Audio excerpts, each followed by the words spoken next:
Assalamualaikum warahmatullahi wabarakatuh. Kembali lagi di channel YouTube Siti Nurwahyiningsih. Nah, pada kesempatan kali ini saya akan membuat resume untuk praktikum kimia dari pertemuan pertama sampai pertemuan ke-8. Nah, kali ini saya dibimbing oleh dosen yaitu Dr. Elvi Rahmi MSI. Nah, langsung saja kita masuk ke resume yang bab pertama, yaitu tentang keselamatan kerja di laboratorium kimia. Nah, tujuan dari adapun keselamatan kerja di laboratorium kimia artinya adalah di sini sebuah tempat yang memiliki potensi bahaya yang sangat tinggi, baik itu ledakan ataupun larutan kimia yang berbahaya. Kemudian ada panas dari larutan yang dihasilkan. Nah, maka dari itu tujuan dari keselamatan kerja adalah untuk menjamin kesehatan, keselamatan seorang praktikan yang ada di dalam laboratorium. Kemudian kita ada peralatan pelindung diri. Peralatan pelindung diri ini digunakan oleh praktikan ketika mau mengadakan suatu pengujian suatu larutan. Adapun peralatan yang diperlukan yaitu ada kacamata keselamatan. Fungsinya adalah untuk melindungi mata kita agar tidak terkena percikan cairan kimia. Kemudian ada masker gas. Fungsinya adalah untuk menutupi hidung dan mulut kita agar tidak terhirup oleh bahan kimia yang berbahaya. Kemudian ada face shield. Fungsinya adalah untuk melindungi muka kita agar tidak terkena cairan panas yang dihasilkan oleh suatu zat. Kemudian ada penutup telinga atau pelindung telinga. Fungsinya adalah untuk melindungi telinga kita dari suara atau alat yang dihasilkan yang menimbulkan suara bising. Nah, kemudian ada jas laboratorium. Fungsinya adalah untuk melindungi tubuh kita agar tidak terkena percikan bahan kimia. Kemudian ada sarung tangan keselamatan. Fungsinya adalah untuk melindungi tangan kita agar tidak terkena ceceran cairan yang tumpah. Kemudian ada sepatu keselamatan. Fungsinya adalah untuk melindungi kaki kita agar tidak terkena cairan panas yang tumpah nantinya. Nah, kemudian adapun peralatan keselamatan dalam laboratorium yaitu ada pembasuh mata atau eye wash, terus ada fire blanket atau selimut api, kemudian ada safety shower untuk tempat mandi kita ketika kita sedang terkena cairan kimia yang banyak di tubuh kita, maka kita menuju ke safety shower. Kemudian ada fire aid kits. Nah, ini sama seperti P3K. Kemudian ada alat pemadam api yang sering kita kenal ya. Kemudian ada pintu keluar darurat dan ada ruang asam. Nah, kemudian ada simbol tanda bahaya di dalam laboratorium. Simbol tanda bahaya yang ada di laboratorium ada 7. Fungsinya adalah untuk kita mengetahui kalau ini bahaya atau tidak gitu. Nah, yang pertama ada eksplosif. Ini artinya dia mudah terbakar. Kemudian ada oxidizing, artinya dia mudah teroksidasi. Terus ada flammable, artinya dia mudah terbakar. Terus ada toxic, artinya beracun. Kemudian ada harmful irritant, atau dia memiliki bahaya iritasi. Kemudian ada korosif. Yang terakhir yaitu ada dangerous for environmental, artinya dia ini bahannya berbahaya bagi lingkungan sekitar.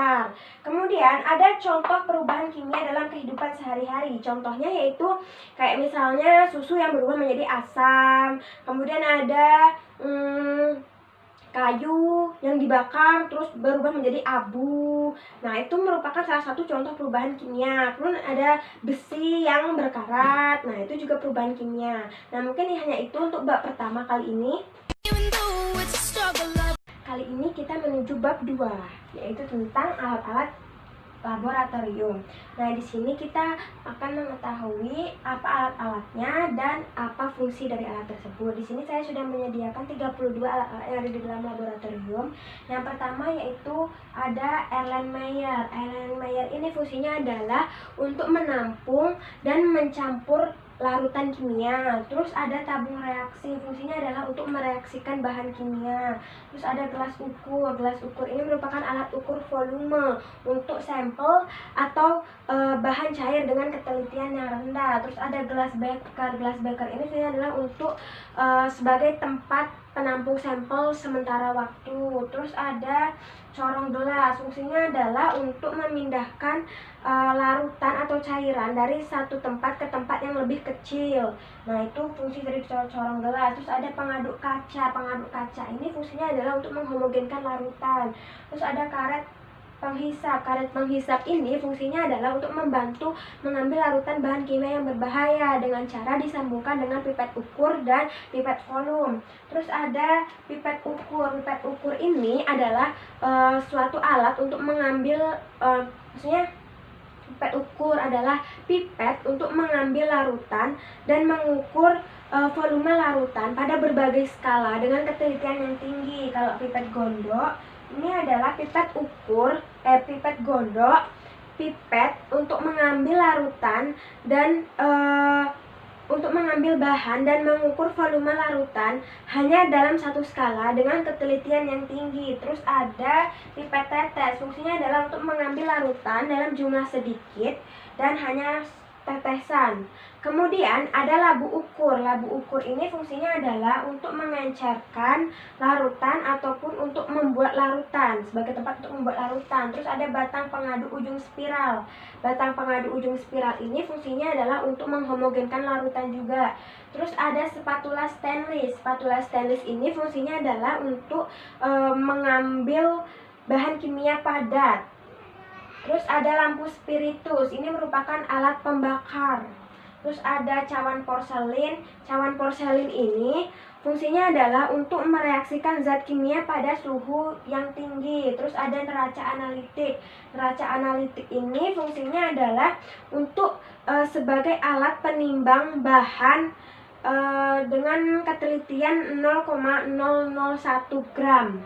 Terus ada botol semprot, ini sebagai tempat untuk menyimpan aqua. Terus ada mortar pestle. Mortar pestle ini fungsinya adalah untuk menghaluskan bahan kimia yang padat. Terus ada klem buret X. Ini fungsinya adalah untuk meletakkan buret. Terus ada buret, ini fungsinya adalah sebagai tempat untuk titrasi, biasanya untuk melakukan titrasi. Kemudian ada rak kurvet, fungsinya adalah untuk meletakkan kurvet. Kemudian ada statif, ini fungsinya adalah untuk menegakkan buret ataupun corong pisah. Kemudian ada batang us. Batang us ini fungsinya adalah untuk melakukan inokulasi. Kemudian ada pengadu L. Pengadu L ini untuk meratakan bahan kimia. Terus ada rak tabung reaksi, fungsinya adalah sebagai tempat untuk meletakkan tabung reaksi. Terus ada corong pisah, fungsinya adalah untuk memisahkan cairan kimia. Terus ada kaca arloji. Kaca arloji ini fungsinya adalah untuk tempat penimbangan zat padat berbentuk kristal. Terus ada plat tetes, fungsinya adalah untuk melihat endapan dari suatu warna. Terus ada termometer. Termometer ini adalah alat pengukur suhu. Terus ada lemari asam. Lemari asam ini fungsinya adalah sebagai tempat penyimpan bahan-bahan toksik ataupun bahan-bahan yang mudah meledak. Terus ada lemari pendingin. Fungsinya adalah untuk menyimpan bahan-bahan kimia yang mudah terurai dan mudah menguap. Terus ada yang terakhir, ada wastafel. Fungsinya adalah untuk pembuangan air dan bahan-bahan kimia yang sudah tidak dipakai kembali. Nah, mungkin inilah dari bab 2 yang bisa saya sampaikan. Hal ini kita masuk ke bab 3, yaitu tentang sifat-sifat fisika dan kimia.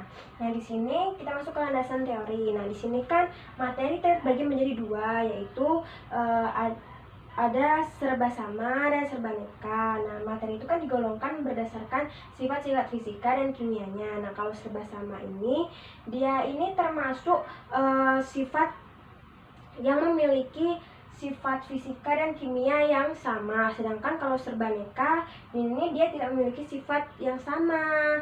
Nah, kalau serba sama ini disebut dengan homogen, kalau serba neka ini disebut juga dengan heterogen. Nah, kalau materi dari serba sama ini terdiri atas zat murni dan larutan. Kalau zat murni terbagi menjadi 2, yaitu ada senyawa dan unsur. Terus kalau untuk yang serba neka ini dia adalah campuran. Kemudian kita masuk ke percobaan. Nah, di percobaan ini kita akan mengukur titik didih etanol. Adapun alat-alat dan bahan yang kita perlukan ada kawat kasa, itu alatnya ya, ada kawat kasa, ada gelas kimia, ada termometer, ada tabung reaksi, ada rak tabung reaksi, ada pipet tetes, ada gelas ukur. Kemudian ada kalau untuk bahan ada etanol, ada soda kue, ada sukrosa, ada kawat tembaga. Nah, kemudian caranya yaitu kita pertama kita masukkan etanol ke dalam gelas beker, kemudian sebanyak 10-15 ml lah. Kemudian masukkan ke dalam tabung reaksi. Kalau sudah, masukkan termometer. Suhu dari termometer itu sendiri maksimalnya itu 100 derajat Celcius. Kemudian tabung berisi etanol dan termometer tersebut kita masukkan ke dalam air mendidih. Pada proses ini jangan sampai etanol ini habis ya, karena kalau habis yang diukur itu bukan titik didih etanol lagi, tapi yang diukur itu adalah suhu air. Maka dari itu di sini titik didih etanolnya itu 71 derajat Celcius. Kemudian kita masuk ke densitas. Densitas ini kita pertamanya itu alat-alatnya itu gelas tinggi, terus ada gelas pendek 4 buah, terus ada larutan yang di dalamnya yaitu ada etanol, zinc powder atau soda kue, terus ada sukrosa. Nah, mungkin itu ya larutannya. Terus ada kita masukkan ke dalam gelas tinggi tersebut, larutan tersebut berdasarkan densitas yang paling tertinggi. Nah, kemudian kalau sudah kita siapkan kertas, kita potong dadu seukuran 1 cm lah, terus kita masukkan ke dalam gelas ukur tersebut. Nah, maka kita dapat mengukur densitas tersebut. Kemudian ada perbedaan densitas karena konsentrasi. Di sini kita siapkan yaitu lampu spiritus, kemudian ada kayu tipis, kemudian ada korek api. Langkah pertamanya yaitu lampu spiritus tersebut kita bakar pakai korek api. Terus kalau sudah, kita ambil kayu tersebut, kita bakar di atas api tersebut. Maka yang terjadi yaitu ini dia menimbulkan uap, kemudian dia berubah warna dan dia tidak dapat berubah kembali ke wujud semula. Nah, ini termasuk ciri-ciri dari perubahan kimia. Nah, jadi kita masuk ke perubahan fisika dan kimia. Nah, di sini di perubahan fisika ataupun kimia ini ada ciri-ciri dari perubahan fisika. Ciri-ciri dari perubahan fisika yaitu dia terjadi perubahan wujud, terus terjadi perubahan bentuk, kemudian dia bersifat reversibel. Reversibel ini artinya dia dapat kembali ke bentuk yang semula. Contoh dari perubahan fisika yaitu misalnya es ini membeku, terus dia mencair kalau dipanaskan. Nah, dia masih bisa kok membeku kembali ke bentuk es lagi, bisa. Nah, ini disebut dengan reversible dan ini termasuk perubahan fisika. Kemudian kalau untuk ciri-ciri perubahan kimia, yaitu ciri-cirinya dia ini timbul gas, kemudian timbul endapan, kemudian perubahan suhu, perubahan warna, terus irreversible. Artinya irreversible, dia tidak dapat kembali ke bentuk yang semula, yang awalnya kayak ini. Misalnya yang kayu tadi kalau dibakar dia akan menjadi abu atau arang. Nah, dia nggak bisa kembali lagi ke jadi kayu. Nah, seperti itu contoh dari perubahan kimia. Nah, mungkin inilah yang dapat saya sampaikan di sifat-sifat fisika dan kimia. Sekarang kita masuk ke bab yang keempat, yaitu tentang penggolongan unsur-unsur. Nah, di sini landasan teori. Nah, landasan teori yang pertama yaitu ada ahli kimia dari Rusia yang bernama Dmitri Mendeleyev. Nah, dia menemukan ide cemerlang untuk meramalkan unsur-unsur yang belum ditemui. Dia di sini menyediakan tempat kosong pada sistem tabel periodik. Nah, di sini dia menggolongkan unsur itu berdasarkan sifat fisika dan sifat kimianya. Terus pada tahun 1913 ada Harry Moseley. Dia ini menyelidiki spektrum pancaran sinar X. Nah, di sini dia menyampaikan atau menyimpulkan bahwa kalau unsur itu berdasarkan nomor atomnya, bukan berdasarkan jumlah massa atomnya. Nah, di sini dia kalau dalam tabel periodik, kalau dia berbentuk vertikal ini adalah golongan, kalau dia berbentuk horizontal ini dia disebut dengan periode. Nah, adapun percobaan yang akan kita lakukan yaitu dengan golongan logam alkali dan alkali tanah.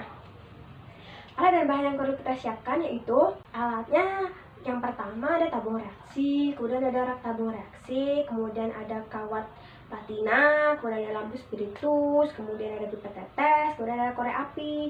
Kalau untuk bahannya yaitu dari logam alkali dan alkali tanah. Nah, caranya yaitu pertama, untuk contoh aja, kita pertama masukkan, kita siapkan lampu spiritus, kemudian kita bakar pakai korek api. Nah, kalau sudah kan kita ambil kawat platina. Kalau sudah ambil kawat platina, kita masukkan ke senyawa logam alkali, contohnya itu litium. Nah, kita masukkan kawat platina tersebut ke ke litium. Nah, terus kalau sudah, kita dekatkan ke lampu spiritus, kita bakar. Kan awalnya lampu spiritus itu warnanya biru, kemudian kalau setelah dibakar litiumnya jadi warna merah crimson. Nah, begitulah cara prosedur dalam logam alkali dan alkali tanah nantinya. Nah, cara membersihkannya yaitu kita bisa menggunakan HCl, karena larutan HCl ini bisa karena semua larutan ini bisa larut dalam larutan HCl. Adapun hasil yang kita dapatkan dari pembakaran tersebut, warna yang dihasilkan maksudnya yaitu dari logam pertama, logam alkali, yaitu ada litium. Litium ini warnanya merah crimson. Kemudian kalau natrium ini warnanya kuning emas. Kemudian kalau LNK, nah kalau kalium di sini dia warnanya merah ungu. Kemudian kalau untuk rubidium dan cesium ini warnanya biru ungu. Kemudian untuk yang logam alkali tanah, warna yang dihasilkan yaitu pertama kan ada berilium. Berilium ini warnanya putih. Kemudian kalau magnesium warnanya putih juga. Kemudian kalau untuk kalsium warnanya jingga merah. Terus kalau untuk yang strontium dia ini warnanya merah. Kemudian kalau untuk barium dia warnanya hijau. Nah, mungkin hanya itulah yang dapat saya sampaikan pada bab ini. Kita bisa mengetahui landasan teorinya, percobaan yang dilakukan, kemudian warna yang dihasilkan. Kali ini kita masuk ke bab yang kelima, yaitu tentang reaksi-reaksi kimia. Di sini pengertian dari reaksi kimia adalah peristiwa perubahan zat-zat yang bereaksi atau reaktan menjadi hasil reaksi atau produk. Di sini contohnya yaitu ada HGO menjadi Hg ditambah O2. Ahli kimia menerjemahkan lambang molekul HGO ini terdiri dari 1 atom merkuri ditambah 1 atom oksigen. 1 atom merkuri ditambah 1 atom oksigen menghasilkan 1 atom merkuri dan ditambah 2 atom oksigen. Nah, gabungan dari lambang ini dinamakan dengan persamaan kimia. Nah, zat yang di sebelah kiri anak panah ini disebut dengan pereaksi, sedangkan zat yang di sebelah kanan anak panah ini disebut dengan hasil reaksi. Nah, hukum konferensi juga menyatakan dalam reaksi kimia ini tidak ada materi yang hilang meskipun mungkin berubah. Nah, jumlah atom dalam reaksi harus tetap sama dengan hasil reaksi. Nah, agar jika memenuhi syarat tersebut, maka reaksi tersebut bisa dikatakan setimbang. Nah, agar reaksi ini setimbang, karena di sini kan belum setimbang. Oh, di sini 2, sedangkan O di sini 1. Maka kita harus menambahkan angka 2 di depan HGO. Di sini Hg-nya menjadi 2, maka kita tambah 2 Hg di sini. Nah, di sini sudah setimbang. Nah, seperti ini cara penyetaraan reaksi. Nah, di sini dalam perubahan kimia ditulis dengan reaksi kimia karena di dalam perubahan tersebut terjadi akibat interaksi antara unsur dan senyawa dan perubahan struktur yang diakibatkan pengukusan ataupun pembentukan ikatan kimia. Kemudian kita masuk ke yang kedua, yaitu ciri-ciri reaksi kimia. Ciri-ciri reaksi kimia yaitu ada reaksi kimia yang dapat menimbulkan perubahan warna, dapat menimbulkan endapan, terus dapat menimbulkan perubahan suhu, dan dapat menimbulkan gas.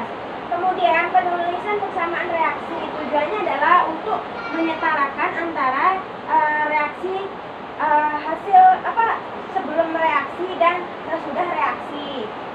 Nah, yang sebelum reaksi ini disebut dengan pereaksi, ditulis di sebelah kiri anak panah. Kemudian kalau untuk yang hasil reaksi atau reaktan ini ditulis di sebelah kanan anak panah. Nah, begitulah cara penulisan persamaan reaksi. Kemudian ada jenis-jenis reaksi kimia. Di sini jenis-jenis reaksi kimia terbagi menjadi 5, yaitu yang pertama ada penggabungan. Penggabungan ini contohnya A ditambah Z, maka dia menjadi AZ. Kemudian ada penguraian. Penguraian ini misalnya ada unsur A dan unsur Z, maka menjadi A ditambah Z. Nah, kemudian ada penggantian. Nah, di penggantian tunggal ini kan di sini A jomblo ditambah B yang berpasangan. Nah, di sini dia berganti, A-nya tidak jomblo. Nah, yang B-nya yang gantian jomblo. Terus ada penggantian ganda. Di penggantian ganda ini AX ditambah BY, maka ini mereka bertukar pasangan. Yang awalnya A ini berpasangan dengan X, maka di sini berpasangan dengan Y, dan sebaliknya. Terus ada penetralan. Penetralan ini HX ditambah BOH. OH ini adalah oksigen. Kemudian, nah di sini BXHX. Nah, seperti inilah reaksi dari penetralan. Nah, mungkin di sini dapat disimpulkan, kita dapat mengetahui pengertian bersamaan reaksi kimia, kemudian ciri-ciri reaksi kimia, bagaimana penulisan bersamaan reaksi kimia, dan jenis-jenis reaksi kimia. Sekarang masuk ke bab yang ke-6, yaitu tentang larutan. Di sini landasan teorinya yaitu ada istilah Lake-Disov-Lake. Lake-Disov-Lake ini merupakan asas umum dari kelarutan, di mana senyawa ion dan polar larut dalam pelarut polar, dan senyawa non-polar larut dalam pelarut non-polar juga. Contohnya air, ini termasuk pelarut polar. Dia ini melarutkan senyawa-senyawa ion seperti garam dapur dan gula. Terus kalau karbon tetraklorida ini merupakan pelarut non-polar, dia melarutkan senyawa non-polar. Nah, kemudian ada istilah bercampur. Bercampur ini yaitu zat cair yang larut satu sama lain. Nah, asas Disov-Lake membedakan atau menentukan sifat yang saling bercampur ini, yaitu bila dua zat cair, yaitu dia memiliki ikatan polar, maka dia saling larut. Bila dua zat cair berikatan non-polar, maka dia saling larut juga. Tapi bila zat cair polar dan non-polar, dia tidak bisa saling larut. Kemudian ada istilah konsentrasi. Istilah konsentrasi ini adalah jumlah zat terlarut dalam sejumlah larutan. Bisa dinyatakan dengan cara kualitatif dan bisa dinyatakan dengan satuan. Nah, kemudian ada kemolaran. Kemolaran adalah cara untuk menentukan konsentrasi, yaitu dengan rumus V1 kali M1 sama dengan V2 kali M2. Nah, kemudian untuk mengetahui kepolaran senyawa, yaitu terbagi menjadi 3, yaitu ada senyawa polar, ada senyawa non-polar, dan senyawa polar yang tidak larut dalam senyawa non-polar. Nah, itu termasuk kepolaran senyawa. Kemudian ciri-ciri senyawa polar itu apa sih? Ciri-cirinya yaitu kalau senyawa polar, ciri-ciri senyawa polar dia ini larut dalam air dan pelarut lain. Kemudian memiliki kutub positif dan negatif. Kemudian memiliki pasangan elektron bebas. Nah, kalau untuk ciri-ciri senyawa non-polar, yaitu dia tidak larut dalam air, kemudian dia tidak memiliki kutub positif dan negatif, kemudian tidak memiliki pasangan elektron bebas. Kemudian untuk ukuran kuantitatif titik didih, di sini senyawa polar memiliki titik didih yang lebih tinggi daripada senyawa non-polar. Nah, kemudian perbedaan senyawa polar dan non-polar. Nah, itu tadi dimana kalau senyawa polar dia ini dapat larut dalam air, kemudian memiliki pasangan elektron, kemudian berakhir ganjil kecuali BX3 dan PX5. Nah, kemudian untuk senyawa non-polar dia ini kebalikannya, dia tidak dapat larut dalam air, kemudian dia tidak memiliki pasangan elektron bebas, kemudian dia berakhiran genap. Nah, untuk faktor-faktor yang memenuhi kecepatan pelarutan, di sini kita melakukan percobaan ya, ada kepolaran senyawa. Adapun alat dan bahan yang perlu kita sediakan, yaitu yang pertama ada soda kue, deterjen cair, garam, minyak goreng, tablet vitamin, kemudian ada pertama gula, air, kemudian bahannya, itu tadi bahannya ya, terus alatnya ada gelas kaca, mika, terus sendok plastik, ada aqua bekas dan baskom. Kemudian percobaannya yaitu percobaannya langkah-langkahnya yaitu pertama kita masukkan soda kue itu ke dalam air, terus kita aduk, kita larutkan sampai dia larut. Kemudian kita ambil penggaris plastik atau mika, kemudian kita usapkan ke rambut kita agar menimbulkan gaya magnet. Nah, nanti kan kalau sudah air tersebut kita masukkan ke aqua, terus aqua tersebut kan kita lubangi botolnya atau tutupnya. Nah, terus kita pencet aqua tersebut. Kemudian yang ini tadi, penggaris ini kita lihat, kita dekatkan ke air. Kalau dia mengikuti arah air berarti senyawa itu polar. Kalau dia tidak bisa mengikuti arah air berarti senyawa itu non polar. Nah, gitu ya caranya. Terus jadi dari bahan-bahan yang tadi yang termasuk senyawa polar yaitu gula, soda kue, garam, dan vitamin C. Kalau senyawa non polar itu ada deterjen, pertamak, dan minyak. Nah, kemudian untuk kepolaran senyawa. Di kepolaran senyawa ini bahan-bahannya itu ada air panas, air dingin, gula, dan stopwatch. Caranya yaitu siapkan air 3 gelas, kemudian masukkan air panas, air dingin, air mineral, terus masukkan gula ke dalamnya. Nah, terus kita siapkan stopwatch di sampingnya. Kita aduk gula tersebut dan pencet stopwatch secara bersamaan. Nah, dapat disimpulkan bahwa semakin tinggi suhu pelarutan itu, semakin cepat waktu pelarutannya. Nah, begitu untuk percobaan kepolaran senyawa. Terus untuk yang kecepatan pelarut, di sini kecepatan tadi kecepatan pelarut ya. Nah, di sini pembuatan larutan. Nah, di sini pembuatan larutan ini alat dan bahannya yang perlu kita siapkan yaitu alatnya yaitu amonia klorida, terus spatula, pipet tetes, neraca, labu takar, aquades, gelas kimia, dan kaca arloji. Misalnya kan kita pengen melarutkan, menghitung zat atau larutan yang akan kita gunakan. Nah, kita bisa menggunakan rumus yaitu ini M sama dengan MR kali VP per 1000. Nah, ini ya, M dikali MR kali VP per 1000. Nah,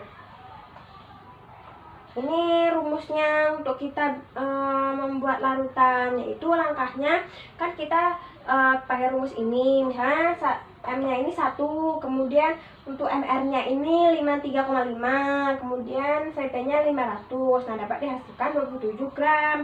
Nah, kemudian langkah kedua yaitu masukkan amonium klorida di atas kaca arloji dan ditimbang. Nah, kemudian ambil larutan, kemudian masukkan ke labu takar, kemudian tambahkan air dan aduk dengan sendok pengaduk. Nah, pastikan semua larutan itu teraduk ya atau larut. Kemudian masukkan ke dalam labu takar. Nah, kalau sudah, tutup labu takar tersebut. Kocok menggunakan cara mengkocoknya itu kita taruh labu takar tersebut di lengan, kemudian yang lehernya di sini, kemudian untuk yang tabungnya di sini ya, nih. Nah, caranya itu seperti ini, 45 derajat ya. Nah, begitulah cara dalam pembuatan larutan. Untuk cara pengenceran yang terakhir, misalnya kan seorang praktikan pengen mengencerkan bahan atau larutan cair dengan 0,02 mol. Kemudian yang tersedia cuma 0,2, maka kita bisa menggunakan rumus yang ini tadi.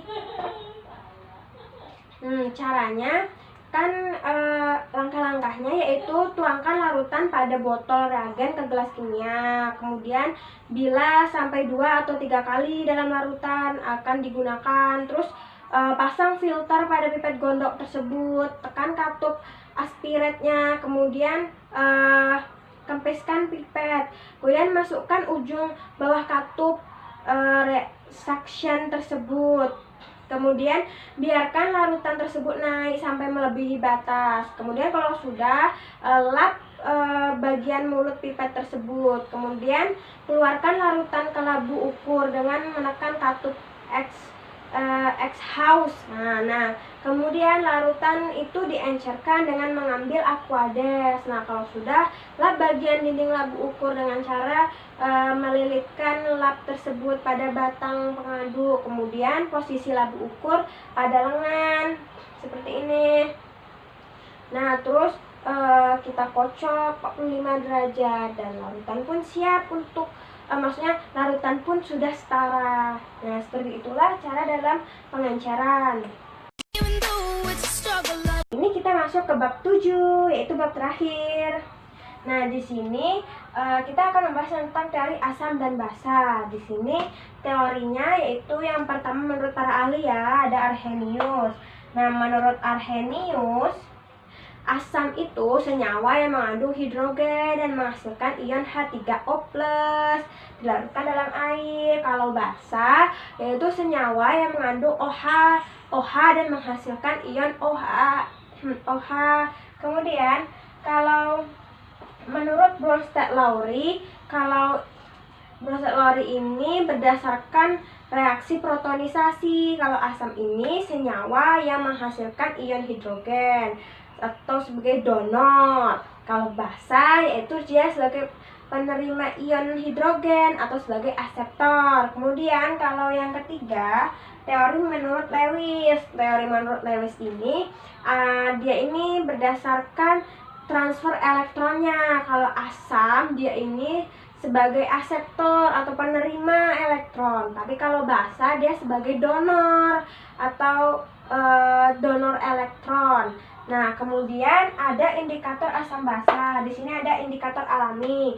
Indikator alami itu ada kunyit, ada mawar, ada kebang sepatu, ada kol merah, nah itu dan lain sebagainya. Terus ada indikator buatan, ada fenolftalin, ada metil merah, ada metil jingga, pH meter, ada indikator universal.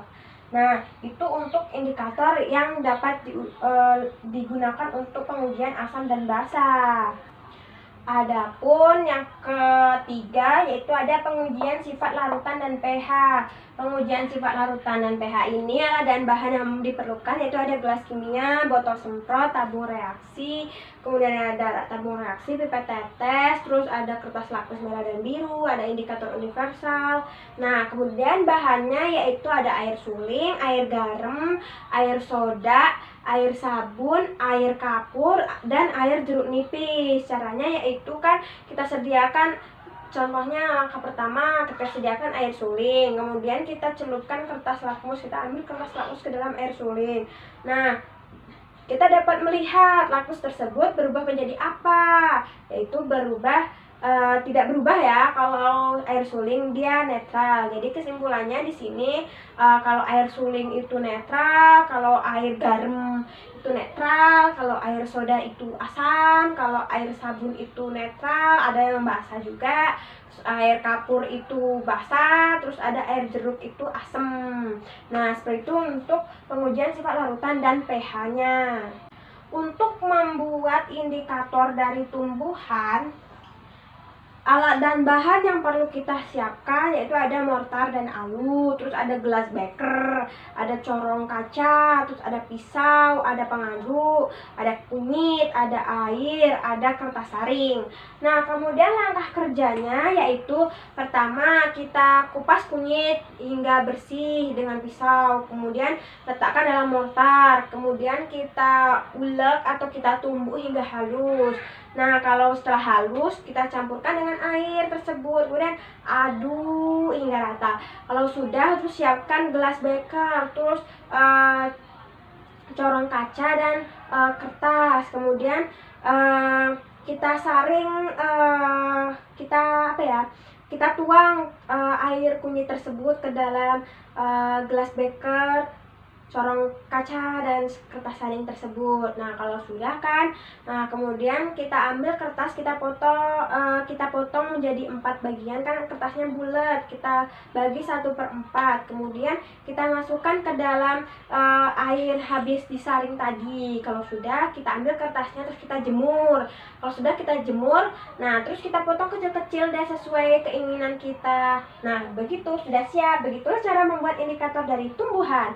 Nah, kemudian kita menguji larutan dengan indikator alami. Alat dan bahannya yaitu ada cuka, ada air sabun, ada kunyit, ada jarum suntik. Nah, pertama kita buka kunyit, kemudian kita tumbuk kunyit tersebut hingga halus. Kalau sudah, terus ambil ekstrak kunyitnya, terus masukkan ke dalam kayak jarum suntik gitu. Nah, terus kita siapkan air cuka dan air sabun. Kemudian yang di dalam jarum suntik tadi kan itu kunyit, kita semprotkan. Nah, kalau dia berubah menjadi merah, berarti dia basah. Berarti basah ini di air sabun. Kalau dia berubah menjadi kuning pekat, nah ini berarti dia asam. Nah, begitulah cara menguji larutan dengan indikator alami. Nah, mungkin hanya sekian dari penjelasan atau resume yang dapat saya sampaikan. Banyak kurang mohon dimaafkan, saya juga manusia. Jangan lupa like, comment, and subscribe ya channel saya. Terima kasih. Wassalamualaikum warahmatullahi wabarakatuh. Dadah. Terima kasih.